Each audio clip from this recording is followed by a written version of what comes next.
Magandang araw sa inyo mga sir, kumusta kayo? Ito may tanggap tayo dito na CRT TV, Panasonic.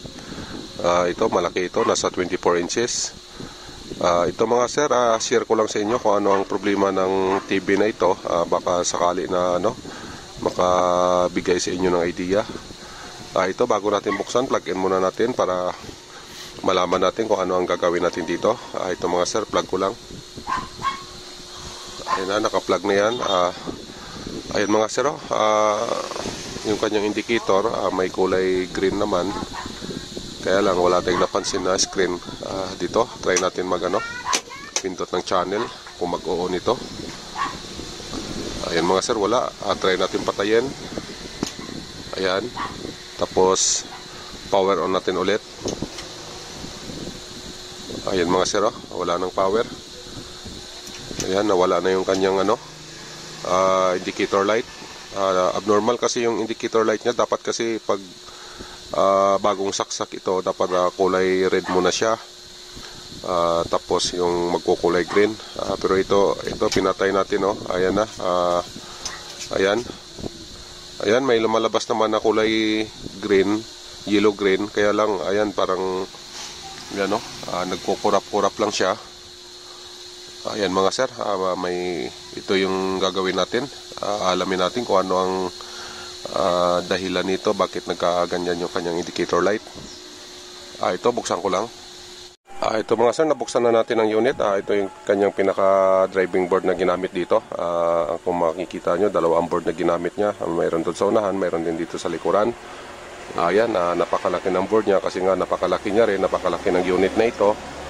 Kaya yan, bagay lang din sa kanya yan, malaki ang board. Ito nga pala mga sir, ang problema nito, blinking. May problema dito sa kanyang indicator light, dun sa pinaka power indicator niya. Ito mga sir, ang gawin ko dito siguro, hindi ko na maipakita sa inyo kung paano ko ito i-trouble. Kasi nga, ito Panasonic ito na brand, di natin ito madali-dali na mahanap ang sira. Marami tayong dadaanan dito na section para malaman natin kung ano talaga ang naging sira nito. Pwede sa kanyang primary, pwede naman dito sa kanyang feedback, pwede naman sa secondary or sa kanyang switching. Bali ang gawin ko na lang siguro dito, kung sakali na ito ay magawa ko, malaman natin kung ano ang naging sira nito. I-ano ko lang sa inyo, i-reveal ko lang o ipakita ko sa inyo kung ano ang naging sira nito at saka kung ano yung proseso na ginawa natin sa pag-trouble. Baka ganun lang siguro mga sir ang gagawin ko para hindi humaba yung ating video. Kasi nga itong Panasonic na ito, pagdating sa trouble, ito napakahirap ito gawin kasi nga yung circuit nito may nakablock na mga pintura. Ibig sabihin hindi natin basta-basta masilip yung kanyang mga koneksyon dahil doon sa pintura na nakablock, nakapatong doon sa ibabaw ng mga koneksyon niya. Kaya yun lang siguro mga sir. Bali ipakita ko na lang kung sakali na magawa natin ito. Ito mga sir, yung kanyang likuran ng kanyang driving board. Ayan ayan. Tsaka ito naman yung kanyang board na bali ito mga sir, easy input niya. Ayan dito dumaan yung easy papunta dito sa kanyang main board. Ito nga pala mga sir, inalis ko na itong mga plastic na ito na dito kasi ito galing ayan ganyan. Ito pinagputol-putol ko na sila. Tsaka itong nga pala dito ito nakalagay sa kanyang power supply. Ayan kasi nga masyadong sagabal ito, hindi natin matanaw yung dito na area sa may regulator section. Kaya ang ginamit natin na pang-cutting dyan ito, yung ating mini grinder na ito. Ayan mga sir, dito muna tayo nag-umpisa dito sa kanyang secondary na ito, lalong-lalo na dito sa kanyang capacitor na 160 volt. Malamang ang UF nito nasa 220 UF kasi mostly na ginagamit ganun ang UF. Ito mga sir, nung sinukat ko ito, wala namang shorty dito, okay naman siya. So nag-proceed ako dito sa kanyang horizontal output dito na area. Ganun din, okay naman, wala namang short dito. Kasi pag halimbawa na nag-shorty dito yung kanyang output na pisa, Malamang dito pa lang malalaman na natin dito sa kanyang 160 volts na capacitor na ito, dito sa main filter ng ating secondary. So ang ginawa ko mga sir, kasi nga okay naman yung ating secondary, wala tayong madetect na shorted. Dito, nag-try tayo dito sa kanyang primary. Ang ginawa ko dito, sinaksak muna yung ating AC line. Nung masaksak siya, ayun, nagkaroon ng voltahe dito sa kanyang 400 volts na ito, yung main filter na capacitor na ito, na ang value nito nasa 450 volts or 400 volts. Mostly ginagamit na UF dito, mga nasa 100 or 150 UF. So, ibig sabihin mga sir, kasi nga may reading tayo dito na 300 volts, okay yung ating AC line. Kasi nga pag hindi okay yung ating AC line na yan, wala tayong reading dito. Ngayon, may reading tayo dito na 300 volts, ibig sabihin, walang problema sa AC line. Okay naman yon. So, ang ginawa natin, nag-proceed tayo dito ulit sa, sa kanyang secondary. Yan, kasi may reading tayo dito na 300 volts. Dito, nag-reading tayo dito kung ano din ang kinalabasan dito sa kanyang secondary na na filter capacitor. So dito mga sir, ang na-reading ko dito 5 volt lang, masyadong mababa yung reading dito. Kaya itong unit na ito hindi umaandar. Yun yung pinaka problema nito. Pero ang ginawa ko nga pala, nilagyan ko siya ng 3 wires module. Ito ang module na ito, kasi ang kaya naman ito nasa hanggang 29 inches. Pwede nating ilagay ito sa 14, 21 inches hanggang maximum nito hanggang 29 inches na CRT TV. Bali, ang ginawa ko nga dito mga sir, ito kinabit ko itong dalawa lang muna, itong kulay black at saka itong kulay red na ito dito. Ayan mga sir, yung ating secondary na electrolytic capacitor na ito, kasi ang reading natin kanina dito nasa 5 volt lang. Nag-install ako ng power module. Pinalabas ko yung supply dito na 140 volts, kasi nga ang requirement talaga ng secondary nito nasa 140 volts. Paano ko nasabi? Dito, base dito sa kanyang sa kanyang SE. Ito yung kanyang SE. Itong SE kasi ang nakalagay doon 140, SE 140. Ang ibig sabihin noon mga sir, yun yung pinaka voltahe ng kanyang secondary. Yung 140 na yon, ibig sabihin dapat dito sa electrolytic capacitor na ito dito sa kanyang secondary ito, dapat may mga reading kayo dito na 140 volts. Yun yung kailangan ng mainboard niya. So ang ginawa ko mga sir, naglagay nga tayo ng 3 wires module. Nilagyan natin ito ng supply na yung sa supply na kailangan niya na yung 140 volts. Umandar naman yung unit, okay yung unit. Normal naman yung kanyang andar, may tao, may sound, okay, normal. So pagka gano'n na normal yung andar niya, di wala tayong problema dito sa kanyang pinaka mainboard. Okay yung kanyang pinaka mainboard nito. Kaya ang suspetsa ko talaga dito mga sir, may kinalaman dito sa kanyang primary. Pero hindi pa naman natin sure kung primary talaga ang problema. Kasi nga dito, ito may kinalaman din ng feedback na ito. Kung saan lang dito sa dalawa, ang suspetsa ko talaga. Pwedeng dito sa kanyang primary, lalong-lalo na dito sa kanyang regulator section na ito, o di kaya dito sa kanyang feedback section. Kaya ang ginawa ko mga sir, ito kinabit ko itong kulay green na ito. Nung nakabit ko ito dito sa kanyang feedback, ayan, hindi umandar yung unit. Pero pag halimbawa naman na hindi natin gamitin itong kanyang feedback, kagaya sa ginawa ko kanina una, itong 3 wires module na ito lang yung ginamit ko, itong kulay red at saka itong black na ito, umandar yung unit, normal naman yung andar ng unit. Ngayon, nung nilipat ko, ang ginawa ko, nilagyan ko siya ng feedback para ma-check natin itong kanyang feedback section na ito. Ang resulta, hindi siya gumana, hindi umandar yung unit. Kaya ito mga sir, na-confirm ko talaga na ito talaga ang problema, itong kanyang feedback section na ito. Kaya nung chinik ko ito, yun nga, sira nga talaga yung feedback niya mga sir. Ito yun, ito mga sir, ayan, yan yung sa feedback ng unit na ito, sira yung kanyang feedback. Ayan yung ito, optocoupler ito, ayan wala nang paa, putol na yung paa niya, kasi pagtanggal ko nito kanina, ayan, naputol na yung paa niya. Ayan, okay pa naman dito sa kabila. Kaya lang dito sa kabila, ayan na, putol na, wala na tayong maano. Ayan mga sir, ang yung naging problema ng unit na ito, kaya siya naging blinking dahil dito sira kasi itong kanyang feedback ko. Ito namang kanyang itong kanyang primary regulator, okay naman. Bali ang dahilan lang talaga itong feedback nito. Kaya mga sir, ang ginawa ko kasi nga doon yung problema doon sa feedback niya, pinalitan ko na lang yun ng optocoupler, tapos inalis natin yung ating module na kinabit, binalik ko na lang yung kanyang regulator. Ayan mga sir, binalik ko na lang yan, balik sa dati yan. Bali ang talagang problema lang talaga nito itong kanyang optocoupler, dahil nga doon putol yung paa noon, pinalitan natin, nagnormal naman itong unit na ito. Ito mga sir, saksak natin, pakita ko sa inyo yung secondary na voltahe nito. Ito mga sir, dito reading tayo ng kanyang secondary para maipakita ko sa inyo na itong unit na ito okay na. Bali yun lang talagang naging sira niya, yung optocoupler na yon. Ito mga sir, switch on ko lang, abang lang tayo dito sa voltahe na ito. Ayan, yung ating multimeter, nakasit na rin yan sa DC volt. At saka yung ating ayun, may monitor tayo doon, yung ating salamin. Ayun, malalaman natin mamaya yan kung umaandar ang unit, lalabas yung kanyang picture doon. So dito tayo mga sir, abang tayo dito sa kanyang sa ating multimeter, abangan natin yung secondary reading nito. Ayon doon sa kanyang SA na voltahe, ang requirement nito nasa 140 volts. Ito, switch on ko lang.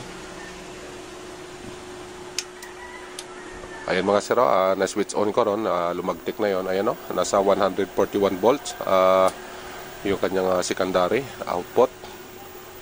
Ayan mga sir, ayan 140.9 na. At saka yung ating screen, ayun ayun na mga sir, nagkulay blue na yung picture ng TV. Yung pinaka-screen niya, ayan na, kulay blue na. Wala pa tayong cable, mamaya pagka naano natin, ilagyan natin ng cable ito. Ayan yung kanyang secondary voltage, yung pinaka B plus nya. Ayan mga sir, ayan, okay na itong unit na ito. Bali mag final test na lang tayo mamaya pagka naibalik natin itong driving board nya sa katawan nya. Ito nga pala, ipakita ko sa inyo kung paano magkabit ng 3 wires module na yon, kung paano ko kinabit yon. Ito mga sir, ipakita ko lang, patayin ko lang ito. Ito mga sir, share ko lang sa inyo kung paano magkabit na itong 3 wires module natin. Ayun, ayan mga sir, bali ang ginawa ko nga pala una kanina, tinisting ko dito sa pag-supply doon sa ating 160 volts. Ito muna yun mga sir, itong dalawang wire ang ginamit ko. Ito ang ginawa ko lang dito kung paano ko ito kinabit. Tinanggal ko itong regulator. Make sure lang talaga na maalis natin yung regulator. Ito, hanapin natin yung pinaka-collector nya. Halimbawa, ito yung collector nya, yung papuntang chopper. Ayan dito mga sir. Ayan, ang ibig sabihin yan, ayan yung collector nya. So pag natanggal natin yung regulator nya, ito yung ipapalit natin, itong kulay red. Ayan, dyan natin ipapalit dito sa collector din. Tapos itong ating negative line na ito, dito lang natin ilagay dito sa negative line natin ng ating main filter capacitor dito. Ayan, diyan nakalagay yan. Tapos itong red natin, dito naman ito nakalagay sa collector, yung papunta sa chopper na linya. Ayan ayan yung collector natin. Ayan mga sir. Nung halimbawa na ito, dalawang wire lang ikabit natin, kailangan natin magpihit dito mga sir. Dito sa kanyang trimmer, ayan itong trimmer na ito, kasi ang default na voltage ng 3 wires na ito nasa 80 volt. Yung company voltage na nakasit up dito, nasa 80 volts lang siya. So halimbawa na ang ginagawa na yun na unit, yung kagaya sa ginagawa ko na ang secondary nito o yung kanyang B plus nasa 140 volts. So ang gawin nyo mga sir, pihitin nyo lang dito kahit na halimbawa 80 volts yung kanyang default, pihit lang kayo na sa tingin nyo aabot ng mga 100 or 120, ganon. Sakali na mapihit nyo yan, dagdagan nyo na lang pag halimbawa na nag-power on kayo, masukat nyo doon kung ilan lang yung volts na lumalabas, depende sa pagpihit nyo. Ngayon kung kulang yon, pihit na lang kayo ulit, dagdagan nyo. Bali yung dagdag nito, pakanan, yung pabawas niya yung pakaliwa. Halimbawa, sumobra yung adjust nyo, pwede nyo ibalik, pihit lang kayo ng pakaliwa. So, ganun na mga sir, ang ginawa ko. Bali ito, yun lang. Ang paghalimbawa na ito ang gamitin nyo, ang dalawang wire na ito. Ngayon, kung halimbawa na gagamitan nyo siya ng feedback, itong kulay green niya, maski hindi na kayo magpihit dito mga sir, automatic na yan. Bali, ang magdadala na lang ng adjustment nito, yung pinaka feedback ng unit. Ayan, no? Ayan, hindi na, no need na galawin ito kung ikakabit natin yung kulay green, itong green na ito. Kasi ito na yung magdadala ng adjustment, itong kanyang feedback na ito. Pero pag ito, dalawang wire lang gamitin natin, kailangan talaga mag-a-adjust tayo dito. Ayan, ipapalabas natin yung voltage requirement ng ginagawa natin. So dito mga sir, baka itatanong nyo kung paano magkabit nito. Dito lang yan sa kanyang optocoupler, dito natin ilalagay. Bali itong optocoupler na ito, may 4 na paa ito. Ayan o, 4 na paa, 1, 2, 3, 4. So ang pin out nito mga sir, ito yung kanyang anoid, ito naman yung kanyang cathode, collector, emitter. So ang gawin natin, hahanapin natin yung collector, dito, ito yung kanyang collector, dito natin ilalagay yung ating kulay green. Yung sa akin naman kasi, ang ginawa ko dito, dito ako naglagay ng kanyang collector dito. Ako naglagay ng collector kasi itong collector na ito, tagos naman dito sa optocoupler na collector din. Ayan, tagos yan siya mga sir. Ito ay buzzer mode ko lang para ito mga sir, buzzer mode natin yan, no? Dito tayo sa collector ng optocoupler yan. Tapos dito ako naglagay ng kulay green ko dito na area. Ayan, no? Ayan mga sir, tumunog, oh. Yan. Ayan, tagos yan sila. So ang ginawa ko kanina, ganito yung paglagay ko. Halimbawa, dito yung kulay red. Ayan, dito yung kulay red. Tapos yung kulay green naman natin, dito sa area na ito, papuntang collector ng optocoupler. Yan, ganon. Tapos yung ating itong kulay itim natin ito, itong kulay itim natin, dito naman ito nakalagay sa kanyang negative line ng kapasitor. O yung negative sign ng kapasitor na ito, dito nakalagay. Itong kulay black na ito. Dito nga pala mga sir, baka maitanong nyo, itong halimbawa yung green natin dito sa collector na area, itong emitter naman natin, pagsamahin lang natin papunta dito sa black. Itong black na ito, ayan, o, papunta dito sa negative, negative side ng ating kapasitor na main filter dito. Bali yung emitter nito ng ating optocoupler, dito lang natin i-connect. Pagsamahin natin itong kulay black ng 3 wires na ito, dito sila, dalawa sila dito. Make sure lang na wala, di na ito connected, kumbaga putol na ito. Bali ang mangyari, isang wire lang dito, isang wire lang siya, wala siyang ibang wire na kasama, kundi isa lang siya papunta dito sa negative line ng na ito, ng kapasitor. So ganun na mga sir yung pagkabit ng 3 wires. Ganun din kasi ang ginawa ko kanina. Ayan, final test na tayo mga sir. Ito pa pala mga sir, ipapakita ko lang. Ito, ayan, pag bumili kayo nito, may naman ito, may diagram, ayan, kung sakali na i-install nyo ito, pwede nyo naman ito sundan. Ayan. At saka importante na may ganito kayo mga sir, kasi mahalaga ito pag nag-trouble kayo. Madali yung trouble nyo pag gagamitan nyo ng ganito. Ayan mga sir, ganun lang. Ito, tuloy natin yung final testing natin. Ito na mga sir, final test na tayo. Yung cable nga pala ando na sa likuran. Ito, plug in na lang natin. Ayun mga sir, naka-plug na. Dito tayo sa kanyang indicator light. Ayun mga sir, normal na yung kanyang indicator light. Ayan. Dito tayo. Ayun na mga sir, may sound na. Ayun na mga sir, okay na yung unit. Umaandar na kasi kanina hindi ito umaandar. Ayan, lipat tayo ng channel. Ayan na, okay na ito. Try natin sa volume.